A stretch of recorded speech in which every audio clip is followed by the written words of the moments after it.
Hello guys, আজ ছিল নীলষষ্ঠী। নীলষষ্ঠীতে সন্তানদের মঙ্গল কামনা করে নির্জলা উপোস থেকে পুজো দিতে হয়।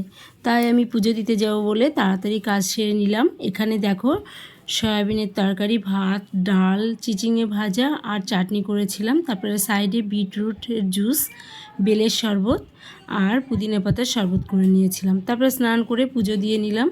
দেখো আমি ঠাকুরগুলোকে কত সুন্দর করে সাজিয়ে নিয়েছি, দেখতে পাচ্ছ। আর এই গন্ধরাজ ফুলগুলো বাড়ির গন্ধরাজ ফুল, বাড়িতে গাছ আছে, সেই গাছের ফুল একেবারে সারা বাড়ি গন্ধে মম করে, দারুণ সেন্ট। আর এই ঠাকুরগুলো যে আসনে বসে আছে, এই আসনগুলোও আমি নিজের হাতেই তৈরি করেছি, দেখতে পাচ্ছ তোমরা।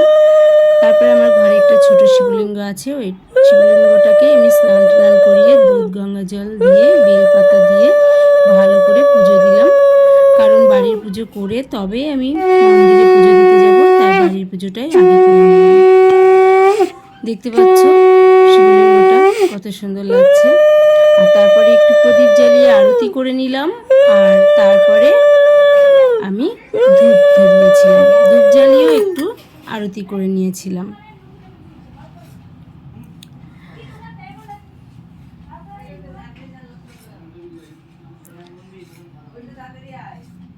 দেখতে পাচ্ছ আমার লোকনাথ ঠাকুরটা কত সুন্দর লাগছে। আর এখানে তুলসী গাছ ছিল একটা টবে, ওখানেও একটা পাথর ছিল, ওটাকে আমি শিব রূপেই মানি, তাই ওখানেও আমি একটু দুধ গঙ্গা জল আর ফুল বেলপাতা দিয়ে দিলাম।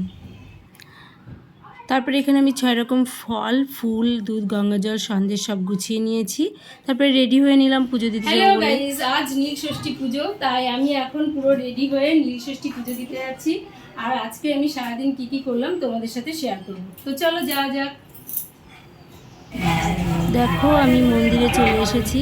মন্দিরে এসে দেখলাম অনেকটাই ভিড় আছে, তাই একটু সাইডে আমি খানিকক্ষণ দাঁড়ালাম। দাঁড়ানোর পরে আমি মন্দিরের ভিতরে ঢুকলাম। দেখো উপর দিকে মন্দিরের কত ঠাকুরের ফটো আছে, দারুণ লাগছে দেখতে। আর এখানে সবাই পুজো দিচ্ছিল, তারপরে আমিও পুজো দিলাম।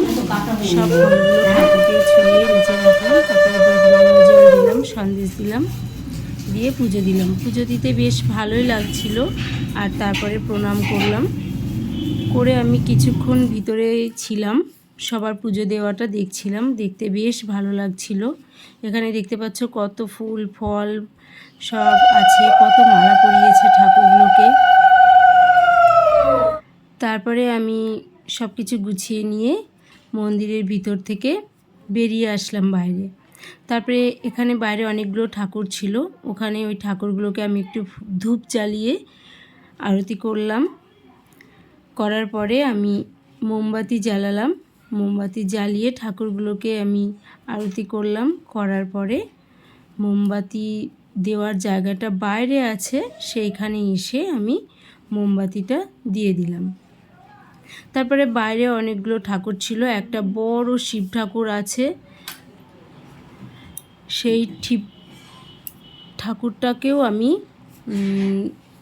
দেখাচ্ছি তোমাদের, দেখো। আর বাইরে একটা ত্রিশূল মঞ্চ আছে আর একটা তুলসী মঞ্চ আছে, দেখতে পাচ্ছ কত ভালো লাগছে দেখতে। আর তাও গাইস এখন আমার পুজো দেওয়া হয়ে গেছে, এবার আমি বাড়ি চলে যাচ্ছি।